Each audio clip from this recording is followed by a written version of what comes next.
Bonjour chers compatriotes, Jim Djunga, vice-président de Unique France. Alors, je travaille à Paris, en France, avec le président Lucien Gando et avec le président Jean Lula, président national de Unique, Unité nationale et intégrité du Congo. Nous sommes le parti politique qui a contribué en tant que membre fondateur à la création de la coalition des forces vives congolaises le 18 juin 2016 à Paris dans le 12e arrondissement. Et donc j'ai tenu à chaque fois à maintenir une relation directe avec vous pour l'échange d'informations que nous faisons depuis 6 mois. Et donc en cela nous avons une position politique qui est claire, c'est-à-dire que nous bâtirons un Congo meilleur, nous bâtirons un pays plus beau qu'avant, mais avant ça il faut que nous dégagions le système Kabila, c'est-à-dire tous les supplétifs de Kabila, les supplétifs congolais et tous les gens qui ont amené de l'extérieur, qui nous mettent en taupe au Congo, il faut tous les dégager. Nous ne sommes pas dans la haine, nous ne sommes pas dans l'envie de faire la chasse aux sorcières. Nous voulons un Congo démocratique, un Congo uni et un Congo où le peuple congolais soit au centre de toutes les actions qui sont menées pour le développement de ce pays-là, le développement écologisé. Et donc aujourd'hui, je viens encore, il y a 2-3 jours, je suis venu vers vous. Aujourd'hui, je reviens pour vous dire que le message que nous essayons de faire passer depuis quelques mois, le message direct, parce qu'on a demandé à Kabila de dégager depuis longtemps, et là le message c'est qu'il faut qu'il y ait cette alternance politique en 2016 au Congo. Quand on parle d'alternance politique, il faut qu'on se comprenne. Ce n'est pas faire l'alternance avec les gens qui ont mangé à tous les râteliers, les gens qui ont été dans tous les gouvernements de Kabila, les gens qui ont collaboré avec le système rwandais qu'ils ont mis en place au Congo, qui n'a qu'un but, détruire le Congo. Nous avons rencontré ici, en tant que parti politique, nous avons rencontré nos homologues de Kinshasa qui venaient nous raconter n'importe quoi ici. On leur a dit, il n'y avait qu'une chose qui était vraie.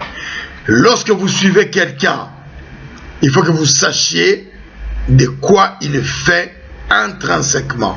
Et lorsque vous suivez quelqu'un, vous vous engagez avec lui, ça vous engage. Vous ne pouvez pas venir nous dire après que non, vous étiez parti voir de l'intérieur comment c'était pour tenter de changer les choses, etc. Non, ça ne marche pas comme ça. Il y a eu un fort mouvement de la résistance congolaise, les combattants comme on les appelle, on les appelle voyous, on les appelle tout ça, mais ils ne le sont pas. C'est des gens très sérieux qui ont démontré leurs compétences, leurs capacités à exiger le changement au Congo par des manières un peu roudoyantes, mais qui étaient fortes.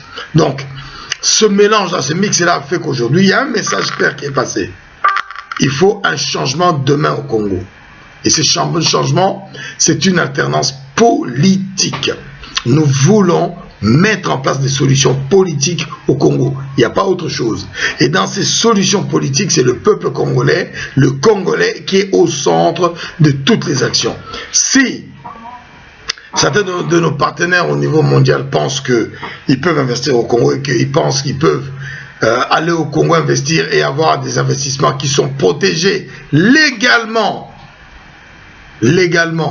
et par la société, il n'y a qu'une chose à faire, c'est mettre le Congolais au centre de toutes les actions et ne pas coopérer avec le système qui est en place aujourd'hui à Kinshasa, qui a démontré au moins depuis 16 ans son incompétence totale en matière économique et sa cruauté en commettant les génocides, donc avec Paul Kagame, parce qu'ils ont tous la même responsabilité. Paul Kagame, Kabila, Katumbi, Kamere sont responsables au même titre. Leurs supplétifs congolais le sont également. Donc il est logique qu'aujourd'hui nous pensons que l'une des choses que le prochain gouvernement fera, c'était de mettre d'abord redresser les pays, donner les moyens aux Congolais de travailler et de développer leur pays, et mettre en place le rouage nécessaire pour poursuivre tous ceux qui ont commis quelques crimes que ce soit au Congo, pour en clarifier le contenu, et s'il faut condamner, il faut condamner. Et la loi qui est actuellement disponible au Congo sera celle qui sera appliquée. Donc voilà, nous sommes dans ce contexte-là. Lorsque nous voyons que M. Mavungu, qui a fait des conférences ici à Paris et qui a eu beaucoup d'informations, est allé à Kin, hein, parce que lui il était membre de la dynamique de l'opposition, dans ce groupe-là, c'est-à-dire je vous ai informé que le film, depuis un moment, mais j'ai confirmé avant-hier que le financement de Jean Val, c'est-à-dire la rencontre qui a eu lieu entre les partis congolais, c'est-à-dire UDPS, le groupe G7 qui est composé des gens qui ont été au pouvoir avec Kabila, les gens qui ont été qui sont allés manger sur la bête, comme on dit, de manière péjorative, les gens qui se sont servis du Congo comme marchepied, comme paillassons. Ils sont dans le G7, ils sont dans le Front citoyen, et ils étaient dans la dynamique de l'opposition. Mais dès qu'on était ici à Paris, la dynamique de l'opposition a commencé à éclater déjà, parce que nous avons mis des conditions claires pour mettre en place la coalition de forces vives congolaises. Et donc, suite à ça, nous avons vu cette clarification venir, et nous avons constaté que M. Mavungu, après sa conférence, à Paris, moi je cite cette conférence parce que j'étais au courant de ça, arrive à Kinshasa, il prend une position totalement radicale en mettant en exergue la réalité, c'est que Jean Val a été financé par Kagame et Katumbi, principalement, et Kagame et Katumbi, les résultats de Jean Val, c'est les résultats qu'ils veulent, c'est-à-dire des Congolais qui passent devant et qui parlent de la démocratie, qui parlent du changement, qui exige le départ de Kabila. Et en même temps derrière, eux, ils ramassent les marrons. Donc il y a une connivence totale, une collusion, une collision totale entre le sieur qu'on appelle Chilombo, le fils de Tshisekedi, et donc UDPS et Katumbi. C'est-à-dire qu'ils sont tous complètement assujettis à Katumbi. C'est-à-dire tout le travail qu'ils ont fait en montant aux Congolais qu'ils étaient en train de se réunir pour chercher un bien pour le Congo, était faux, archi faux. Nous l'avons dit dès le départ. Et donc la prise de position, la clarification de M. Mavungu n'est qu'une clarification de la position de ses amis. Et en tant que politicien congolais, il donne une position politique qui démontre que nous n'avons pas raconté des bobards. Nous ne sommes pas une escroquerie. Nous ne sommes pas une escroquerie. Nous sommes des patriotes congolais qui voulaient un vrai changement au Congo. Et que si demain, il faille qu'on mette en place un véritable développement économique, écologique au Congo, le peuple congolais, le Congolais propriétaire inaliénable du patrimoine congolais sera au centre. Et tous nos partenaires, je le répète, doivent savoir que c'est la meilleure manière de protéger leur patrimoine. Un Congo qui fera 800 milliards de PIB, 800 milliards de dollars de PIB, je pense que ce sera le meilleur Congo qui sera en face. C'est-à-dire le Congo, on peut faire des affaires. Mais pour cela, le Congolais doit être au centre. Donc je reviens sur les précisions de Mavungu. Mavungu qui accuse Chilombo, Tshisekedi et son ami Katumbi d'être en bisbis mafieux pour justement prendre le pouvoir au Congo de manière illégale et illégitime, et de profiter de cette occasion pour pérenniser le système Kabila, qu'on appelle le système Kagame, parce que c'est lui qui est le père de tous ces gens-là, et maintenir les supplétifs congolais qui servent ces gens-là depuis des années. Nous disons non. C'est pourquoi je vous dis, mes amis, le 30 juillet 2016, le président Georges Louladon, le président de l'Unité nationale et intégrité du Congo, que vous connaissez très bien, c'est le leader charismatique actuel qui est, en tout cas dans la présidence congolaise, qui a une équipe de gens très compétents, des gens résolus, des patriotes congolais, ouverts de manière universelle. Ce n'est pas des gens enfermés, des obscurantistes, non. Des gens très compétents, avec un esprit complètement ouvert. Dans cette conférence du 30 juillet, le président Georges Lula a parlé de l'alternance politique au Congo en 2016. Et par rapport à ce que Mavinga est allé rencontrer à Kinshasa, ce sont des éléments précis que le président Lula, lors de cette conférence, a donné, il a mis en avant comment est-ce qu'on pourrait faire ce changement-là, comment ça pourrait s'opérer, quel en sera le processus, qui pourra manager ce changement, qui pourra porter ces projets-là. Et pour nous, il n'est pas question d'aller chercher loin. Pourquoi la poudre existe? Vous voulez l'inventer. Pour nous, il est clair que c'est un leader charismatique, quelqu'un de très compétent qui a une notoriété internationale, quelqu'un qui a dirigé, qui a eu l'occasion, l'opportunité de diriger des grandes entreprises en Europe, etc. Et moi, je vois le docteur Georges Lula. C'est quelqu'un qui est en plus rassembleur. Parce que quand je vous ai parlé dès le début de mon intervention de la coalition de forces vives congolaises dont nous, unique et membre, dont c'est la signature du président Lula qui a validé cette adhésion, nous avons construit pierre par pierre, élément par élément, phrase par phrase, cette coalition pour qu'elle soit solide.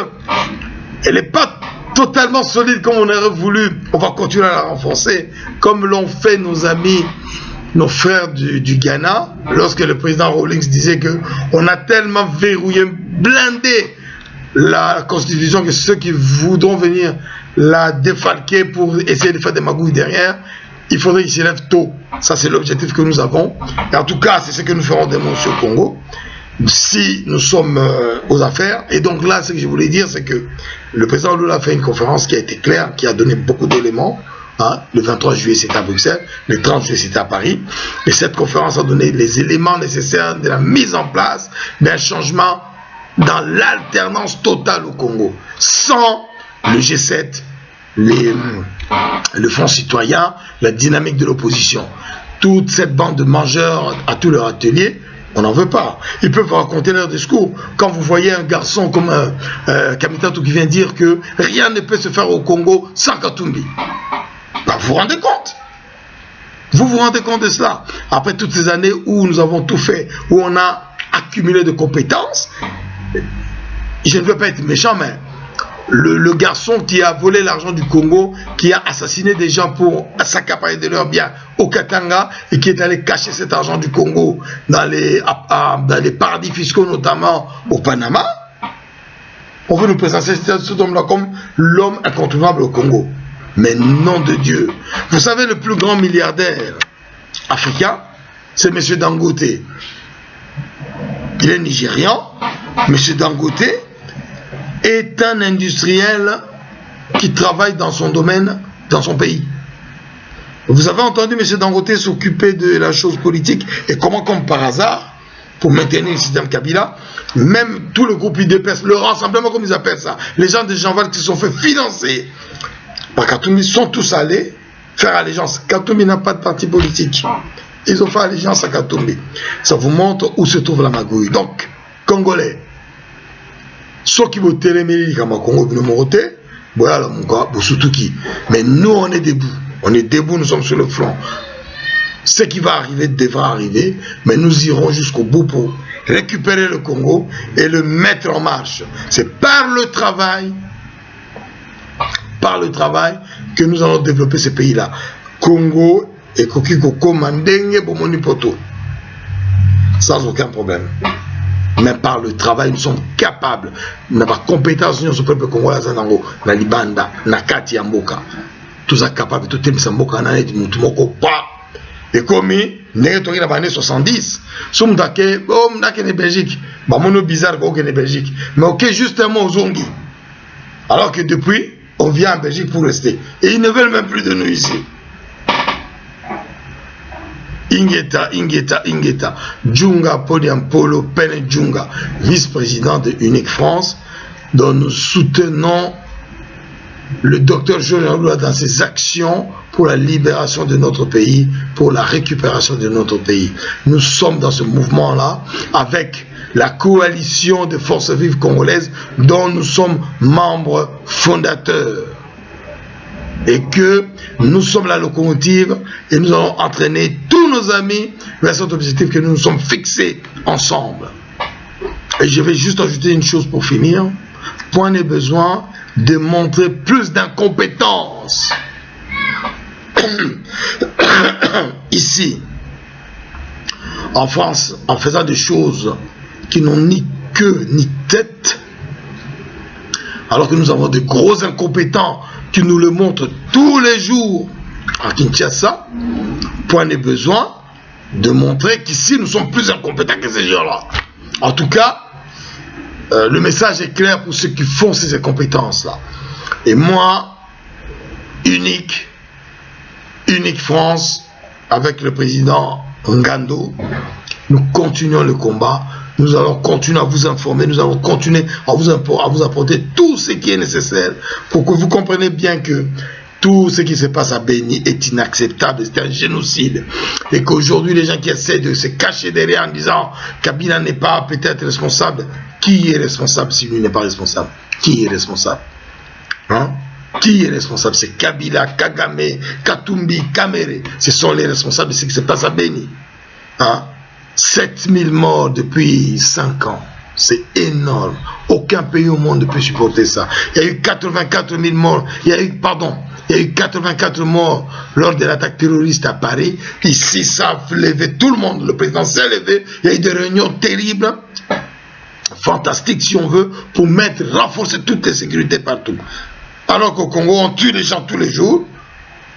Personne ne bouge. Ça démontre bien la réalité de ce pouvoir-là, qui n'est pas un pouvoir congolais, qui n'est pas un pouvoir au service du peuple congolais. Et nous voulons que tout le pouvoir demain, qui arrive en 2016, dans cette alternance-là, soit au service du peuple et de la République. Vive le Congo. Merci.